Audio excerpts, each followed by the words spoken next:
రాష్ట్ర వ్యాప్తంగా మరిన్ని వార్తలు వేగంగా సంక్షిప్తంగా చూద్దాం.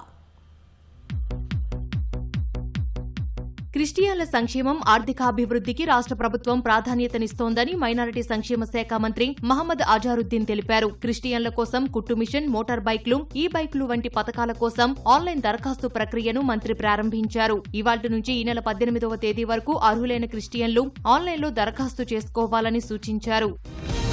రాజకీయాలు పక్కన పెట్టి జగిత్యాలకు మంజూరైన కేంద్రీయ విద్యాలయానికి తక్షణమే 10 ఎకరాల స్థలం కేటాయించాలని నిజామాబాద్ ఎంపీ ధర్మపురి అరవింద్ డిమాండ్ చేశారు. స్థలం కేటాయించుకుంటే బీజేపీ రోడ్డెక్కుతుందని ప్రభుత్వాన్ని హెచ్చరించారు. ఖమ్మం జిల్లా సత్తుపల్లిలో 90 లక్షల విలువ చేసే 180 కిలోల గంజాయిని పోలీసులు స్వాధీనం చేసుకున్నారు. ఒడిశా నుంచి సత్తుపల్లి మీదుగా హైదరాబాద్కు తరలిస్తున్న నిందితుడిని అరెస్టు చేశారు. గంజాయితో పాటు ఓ కారు, సెల్ఫోన్ స్వాధీనం చేసుకున్నారు. నిజామాబాద్ జిల్లాలో మత్తు కోసం కల్లులో మద్యం కలిపి సేవించిన 2 వ్యక్తుల్లో ఒకరు మృతి చెందారు. మరొకరి పరిస్థితి విషమంగా ఉంది. బాధితులు ఎడపల్లి మండలం అంబంకు చెందిన విఠల్, లక్ష్మయ్యగా పోలీసులు గుర్తించారు. కల్లులో మద్యం కలిపి తాగగా ఇద్దరి ఆరోగ్యం ఒక్కసారిగా విషమించడంతో స్థానికులు వెంటనే ఆసుపత్రికి తరలించారు. హైదరాబాద్ నార్సింగ్ పోలీస్ స్టేషన్ నుంచి పరారైన డ్రగ్స్ కేసు నిందితుడు ముజాఫర్ను పోలీసులు ఎట్టకేలకు పట్టుకున్నారు. ప్రత్యేక బృందాలుగా ఏర్పడి గాలింపు చేపట్టగా భార్యతో కలిసి ఢిల్లీ పారిపోతుండగా అదుపులోకి తీసుకున్నారు.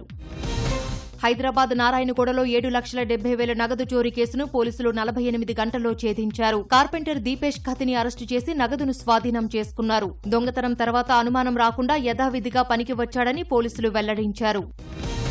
సికింద్రాబాద్లోని చంద్రలోక్ కాంప్లెక్స్ లో అగ్నిమాపక శాఖ అధికారులు ఆకస్మిక తనిఖీ నిర్వహించారు. 50 ఏళ్ల క్రితం నిర్మించిన భవనానికి సంబంధించి అగ్నిమాపక వ్యవస్థపై పలు సూచనలు చేశారు. భవన యజమానికి నోటీసులు జారీ చేసి భద్రతా ప్రమాణాలు పాటించకపోతే చర్యలు తీసుకుంటామన్నారు.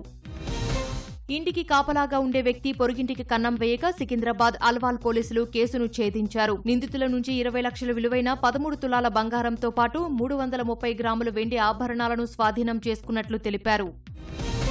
జూలై వచ్చినా ఇంకా వానలు పడకపోవడంతో వరుణదేవుడు కరుణించి వర్షాలు కురవాలని వేడుకుంటూ నిజామాబాద్ జిల్లా డిచ్పల్లి మండలం బర్దీపూర్ గ్రామ ప్రజలు కప్పతల్లి ఆట ఆడారు. వర్షాలు సమృద్ధిగా కురిసి పాడి పంటలు పచ్చగుండాలంటూ వేడుకున్నారు. ప్రసిద్ధ పుణ్యక్షేత్రం జగిత్యాల జిల్లా కొండగట్టు ఆంజనేయ స్వామిని పీసీసీ అధ్యక్షుడు మహేష్ కుమార్ గౌడ్ కుటుంబ సమేతంగా దర్శించుకున్నారు. కొండగట్టు చేరుకున్న ఆయనను ఆలయ అధికారులు పూర్ణ కుంభంతో స్వాగతం పలికారు. అర్చకులు వేద ఆశీర్వచనం అందించారు. చిన్న తిరుపతిగా పేరొందిన ఖమ్మం జిల్లా జమలాపురం శ్రీ వెంకటేశ్వర స్వామి ఆలయంలో జీర్ణోద్ధరణ, ధ్వజ ప్రతిష్ఠ సహిత మహాకుంభాభిషేకం కార్యక్రమం ఘనంగా జరిగినది. మహాకుంభాభిషేకాన్ని తిలకించేందుకు సమీప ప్రాంతాల్లోని భక్తులు వేలాదిగా తరలివచ్చారు.